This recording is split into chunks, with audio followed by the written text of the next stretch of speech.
నమస్తే. ఇన్నాళ్ళు నన్ను సపోర్ట్ చేస్తూ, ఎంకరేజ్ చేస్తూ మీ ప్రేమను నాకు అందిస్తున్న ప్రతి ఒక్కరికి కృతజ్ఞతలు. అలాగే ఈ వీడియో కూడా ఖచ్చితంగా మీకు ఉపయోగపడుతుంది. లైక్, షేర్ అండ్ సబ్స్క్రైబ్ చేసి మీ సపోర్ట్‌ని నాకు అందించండి. అలాగే ఈ వీడియో పట్ల మీకున్న అభిప్రాయాన్ని కామెంట్ సెక్షన్‌లో కామెంట్ చేసి తెలియజేయండి. ఇప్పుడు వీడియోని చూద్దాం.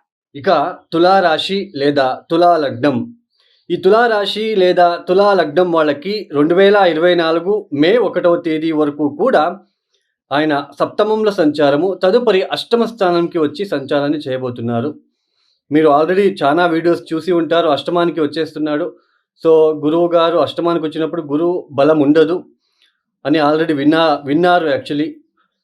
ఆల్రెడీ కూడా చాలా ఒక టెన్షన్స్‌లో ఉంటారు కొంతమంది, గురుబలం లేదు అని. బట్ ఇక్కడ ఈ వీడియో ఒకసారి అనలైజ్ చేద్దాం. ఒకసారి చూడండి. ఈ యొక్క అష్టమ స్థానం అంటే ఏంటి? సీక్రెట్ హౌస్, తర్వాత అక్కల్ట్ సైన్స్‌కి సంబంధించినది, డిటెక్టివ్ హౌస్, ఆకస్మికంగా అంటే మన జీవితంలో వచ్చే ఆకస్మికంగా జరిగే సంఘటనలు. ఈ యొక్క అష్టమ స్థానంలో గురువు యొక్క సంచారం మనకి ఎలాంటి ఫలితాలు ఇవ్వబోతున్నారో తెలుసుకునే ముందు, ఈ 12వ స్థానంలో కేతు గ్రహము మనకి అక్టోబర్ 2023 అక్టోబర్ నుంచి కూడా తులారాశి లేదా తులా లగ్నం వాళ్ళకి 12వ స్థానంలో కేతు గ్రహం రావడము, కేతువుకి హెడ్లెస్ అంటే తల మొండె ఉండదు, ఓన్లీ శరీరం మాత్రమే ఉంటుంది. అంటే ఒక డైరెక్షన్ ఉండదు, ఎటు వెళ్ళాలో, ఏం చేయాలో, ఎలా ఉండాలో అనేది కేతువు తెలీదు యాక్చువల్లీ. ఆయనకు అంతగా తెలీదు. ఎందుకంటే ఆయనకు మొండెం లేదు కాబట్టి. అంటే 12వ స్థానంలో సంచారం చేసేటప్పుడు నిద్ర లేకపోవడము, ఎప్పుడో పడుకోవడము, ఖర్చులు ఎక్కువ చేయడము, ఎందుకు ఖర్చులు చేస్తున్నామో తెలీదు. మొత్తానికైతే విపరీతంగా ఖర్చులు చేస్తూ ఉంటాము. తర్వాత ఆకస్మికంగా ఇప్పుడు మనకి నిద్రలో కొన్ని చెడు కలలు లాంటివి. ఎందుకంటే 12వ స్థానం అంటే మనకి ఇక్కడ పడుకునే గది అని అంటాం యాక్చువల్లీ. నిద్రా స్థానం అని కూడా అంటాం. అక్కడ 12వ స్థానంలో కేతు రావడము, నిద్రలో కొన్ని ఊహించని కలలు రావడం లాంటివి, ఇవన్నీ కూడా మీరు చూస్తూ వస్తున్నారు. అన్నెసరీ టెన్షన్స్, నేను ఎందుకు ఖర్చు చేస్తున్నానో కూడా అర్థం లేని ఖర్చులు ఎక్కువగా ఉంటాయి. ఎందుకు ఖర్చు అవుతుందో తెలియదు, ఖర్చులు అనేది ఎక్కువ అవుతూ ఉంటుంది. అంటే డైరెక్షన్ లెస్ కేతు. ఎందుకు ఖర్చు చేస్తున్నామో తెలియదు, ఆలోచించే శక్తి కూడా ఉండదు. ఇప్పుడు 2024 మే 1వ తేదీ నుంచి గురువు గారి సంచారం ఏదైతే వృషభంకి వచ్చి అష్టమ స్థానంలో కూర్చొని పంచమ దృష్టితో కేతువుని చూస్తున్నాడు, సప్తమ దృష్టితో ద్వితీయాన్ని అంటే మీ యొక్క ద్వితీయ స్థానమైన వృశ్చికాన్ని చూస్తున్నాడు. తర్వాత తన ఒక నవమ దృష్టితో తులారాశి లేదా తులా లగ్నం నుంచి చతుర్థ స్థానమైన మకరాన్ని చూస్తున్నాడు. ఇక్కడ ఇప్పుడు ఇన్ని రోజులు ఏదైతే మీరు కేతువు 12వ స్థానంలో కూర్చున్నప్పుడు ఏదైతే ఆలోచించకుండా ఖర్చులు చేస్తూ ఉన్నారో, ఎప్పుడైతే ఈ ఒక గురువు గారి ఒక దృష్టి పడుతుందో, కేతు గ్రహం మీద గురువు గారి దృష్టి పడుతుందో, అరే ఎందుకు ఖర్చు చేస్తున్నాము అని ఆలోచించే ఒక సమయము కాకపోతే లేదు అంటే ఒక మైండ్ సెట్ అనేది కనిపించడానికి అవకాశం ఉంటుంది. ఎందుకు ఖర్చు చేస్తున్నాం, ఒక ఆలోచన చేసే ఒక శక్తి మీకు వస్తుంది. నేను ఎందుకు ఖర్చు చేస్తున్నాను, సో అన్నెసరీ ఇన్ని రోజులు ఖర్చు చేసేసాను, అవును ఈ ఖర్చు చేయకుండా ఉండేది. సో ఇలాంటివి అంటే గురువు ఒక దృష్టి పడుతుంది కాబట్టి కేతువుకి డైరెక్షన్ ఇస్తాడు గురువు గారు. అయ్యా ఎందుకు ఇలా చేస్తున్నావు, ఇలా రూట్లో వెళ్ళు, ఈ రూట్లో వెళ్ళు అని చెప్పడానికి ఇక్కడ అవకాశాలు ఉంటాయి. తర్వాత ద్వితీయాన్ని చూస్తూ ఉంటాడు. ఆర్థికంగా పెద్దగా ఇబ్బందులు అయితే రావు, ఆకస్మికంగా మీకేమి ఇబ్బందులు అయితే రావు. కానీ ఈ ఒక అష్టమ స్థానం అంటే ఆకస్మికంగా వచ్చే డబ్బులు, సడన్గా వచ్చే గెయిన్స్. తర్వాత చతుర్థాన్ని చూస్తూ ఉన్నాడు. అష్టమ స్థానం అంటే ఆల్రెడీ చెప్పేశాను, అష్టమ స్థానంలో ఉంటున్నప్పుడు గురువు బలం అనేది ఉండదు.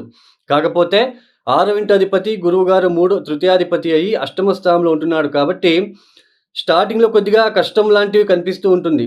అంటే హర్డ్లెస్, ఏదైనా డబ్బు రావాలనుకున్నా చేతికి రాకపోవడము, మీరు ఎవరికైనా అప్పు ఇచ్చి ఉంటారో అది సరైన ఒక టైంకి సరైన సమయానికి సరిగా చేతికి రాకపోవడము, ఇటువంటివన్నీ చూస్తూ ఉంటాడు. కాకపోతే ఇక్కడ ఎప్పుడైతే ఈ ఒక అష్టమ స్థానంలో గురువు గారి ఉన్నప్పుడు సడన్గా వచ్చే అవకాశాలు, అంటే ఇక్కడ చూడండి ద్వితీయాన్ని చూస్తున్నాడు, ఆకస్మికంగా డబ్బులు రావడం. మీరు కష్టపడుతూ ఉంటారు, గురుబలం అయితే ఉండదు, బట్ ఆకస్మికంగా డబ్బులు వస్తూ ఉంటాయి. సడన్గా మీరు అనుకోరు ఈరోజు నాకు డబ్బులు వస్తాయని.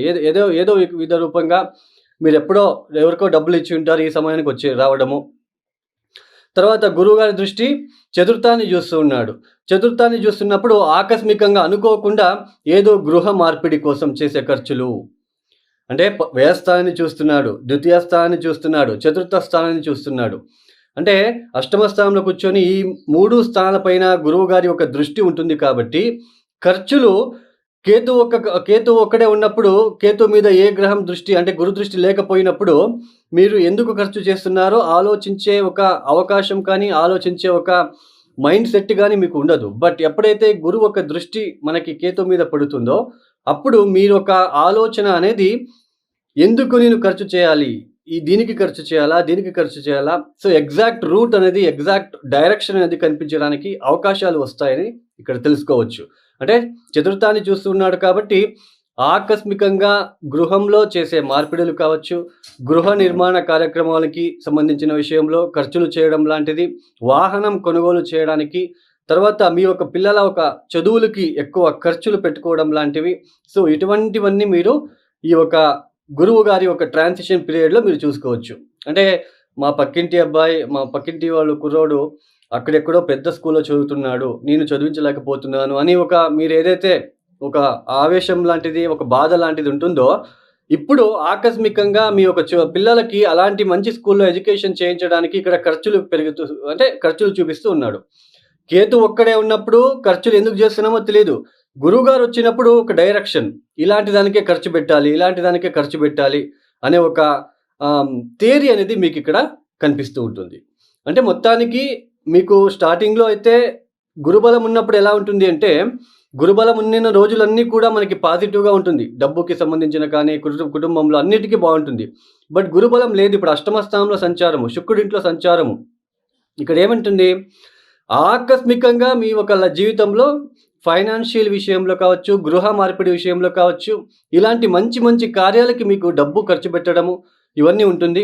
తర్వాత 6వ ఇంటి అధిపతి అష్టమ స్థానంలో మీ యొక్క హెల్త్‌కి సంబంధించిన విషయంలో దేనికైతే మీరు హెల్త్‌కి ఇలాంటి అంటే మీరు ఇన్ని గత రోజుల నుంచి నేను ఇలాంటి దానికి సఫర్ అవుతున్నాను హెల్త్ గురించి అని మీకు తెలీదు యాక్చువల్లీ. ఇలాంటి పర్టిక్యులర్ నాకు జబ్బు ఉంది అనేది తెలిసి రాదు.